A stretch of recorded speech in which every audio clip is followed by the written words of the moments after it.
मनोबुद्ध्यहंकार चित्तानि नाहं न च श्रोत्रजिह्वे न च घ्राणनेत्रे न च व्योमभूर्वे न तेजो न वायु चिदानन्दरूपा शिवोऽहं शिवोऽहं चिदानन्दरूपा शिवोऽहं शिवोऽहं चिदानन्दरूपा शिवो। तो आप अपना नाम बताएंगी? धानी चंदोला। धानी चंदोला, आप कहाँ रहती हैं? मैं ऋषिकेश में। ऋषिकेश में रहती हैं आप? हाँ। बहुत ही बढ़िया। तो आज आप अपने मामा जी के घर आई हैं? हाँ जी। अच्छा, तो आपने हमें आज क्या सुनाना है? संस्कृत के कुछ श्लोक आप हमें सुनाएंगी? हाँ जी। चलिए ठीक है, आज आपसे संस्कृत के श्लोक सुनेंगे। और व्यूअर्स देखिए, अपने बच्चों को हमने अंग्रेजी शिक्षा के साथ साथ अपनी जो मूल जो हमारी शिक्षा है, भारतीय संस्कृति जिस पे टिकी हुई है, संस्कृत जो जिसे सभी भाषाओं की जननी भी कहा जाता है, और कहीं ना कहीं हम आज आधुनिकता की दौड़ में और जो भाषाओं का हमारे अभी अपनी जो मूल भाषाएं हम छोड़ते जा रहे हैं और केवल अंग्रेजी की तरफ भाग रहे हैं। तो उस हिसाब से देखें तो ये इस बच्चे 5 साल की बच्ची अगर आज हमको इतने श्लोक और कंठस्थ याद हैं उसे, और एक भी दिन वो स्कूल नहीं गई है, तो ये कुछ ना कुछ तो हमें इससे प्रेरणा लेके अपने बच्चों को भी इस तरफ ये सिखाना चाहिए। क्योंकि जो संस्कृत का ज्ञान है वो वेदों का ज्ञान है, उसको वेदों की भाषा है और कहीं ना कहीं सभी भाषाओं की जननी है। तो अगर बच्चा उस भाषा को इतनी सरलता से, इतनी सहजता से अगर उसे याद कर लेता है, कंठस्थ करके हमें सुना रहा है, तो मुझे नहीं लगता कि आगे आने वाले समय में इस तरह के बच्चों को कोई अंग्रेजी में या किसी अन्य भाषाओं में कोई दिक्कत होगी उन्हें सीखने समझने में।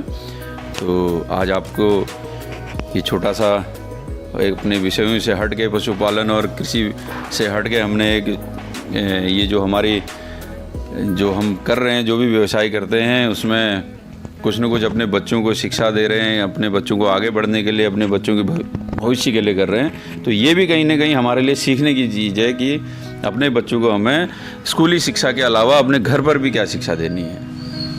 तो अब आप निर्वाण अष्टकम से कुछ श्लोक हमें सुनाएंगी? हाँ। चलिए फिर सुनाइए। मनोबुद्ध्यहंकार चित्तानि नाहं न च श्रोत्रजिह्वे न च घ्राणनेत्रे न च व्योमभूर्वे न तेजो न वायु चिदानन्दरूपा शिवोऽहं शिवोऽहं चिदानन्दरूपा शिवोऽहं शिवोऽहं चिदानन्दरूपा शिवोऽहं शिवोऽहं चिदानन्दरूपा शिवोऽहं शिवोऽहं न च प्राणसंज्ञो न वै पञ्चवायु न वा सप्तधातु न वा पञ्चकोशं न वा पाणिपादो न च पस्तुवायु चिदानन्दरूपा शिवोऽहं शिवोऽहं चिदानन्दरूपा शिवोऽहं शिवोऽहं चिदानन्दरूपा शिवोऽहं शिवोऽहं। धन्यवाद। बहुत ही सुंदर सुनाया आपने। धानी चंदोला जी, आप महिषासुर मर्दिनी जो स्रोत है उसमें से कुछ सुनाना चाहेंगे हमें? हाँ जी। तो चलिए शुरू कीजिए। जोर से बोलिएगा और आराम से बोलिएगा, मतलब उसको धीरे धीरे, थोड़ा आवाज़ ऊंची हो, ठीक है? ठीक है। चलिए फिर, चलिए। आई गिरि नंदिनी नंदिता मेदिनी विश्वविनोदिनी नंदनुते गिरिवर विंध्य शिरोदिनी वासिनी विष्णुविलासिनी जिष्णुनुते भगवती हेशिति कंठकुटुम्बिनी भूरि कुटुम्बिनी भूरि कृते जय जय हे महिषासुरमर्दिनी रम्यकपर्दिनी शैलसुते शूरवरवर्षिणी दुर्धरदर्शिनी दुर्मुखमर्षिणी हर्षरते भुवनपोषिणी शङ्करतोषिणी कलुषमोषिणी होषरते धनुजनि रोषिणी दितिसुतरोषिणी दुर्मदशोषिणी सिन्धुसुते जय जय हे महिषासुरमर्दिनि रम्यकपर्दिनि शैलसुते आई जगदम्ब कदम्ब वनप्रिया हाशरते शिरोमणि तुंग हिमालय सिंहनिजालय मध्यगते मधु मधुरे मधुकैटभभञ्जनि केटभभञ्जनि हास्य जय जय हे महिषासुरमर्दिनि रम्यकपर्दिनि शैलसुते।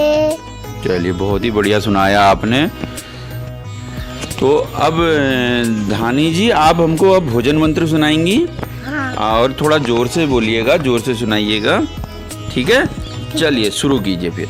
यज्ञशिष्टाशनाशिन्तो मुच्यन्ते सर्वकिल्बिषे भुज्यन्ते ते तु गं पापं ये पचन्त्यात्मकारिणां यत्करोषि यज्जुहोषि ददास्य यत्तपस्यस्य कुन्तेया तद्गुरुसम्मदर्पणम् अहं वैश्वानरो भूत्वा प्राणनां देहमाश्रितां प्राणो प्राणसमायुक्तं पञ्चार्वणं चतुर्भुजम् ॐ शयनावतु शयनो भुनक्तु शयनं करवावहे तेजस्विनावतीतमस्तु महावीर्यशावहे। शांति शांति शांति शांति शांति। बहुत ही सुंदर आपने सुनाया धानी। तो मित्रों, आज थोड़ा हटके विषय है, लेकिन 5 साल की बच्ची एक भी दिन स्कूल नहीं गई। पिछला साल कोरोना में हमारा पूरा ख़राब हो गया था, बच्चों के स्कूल नहीं खुले थे।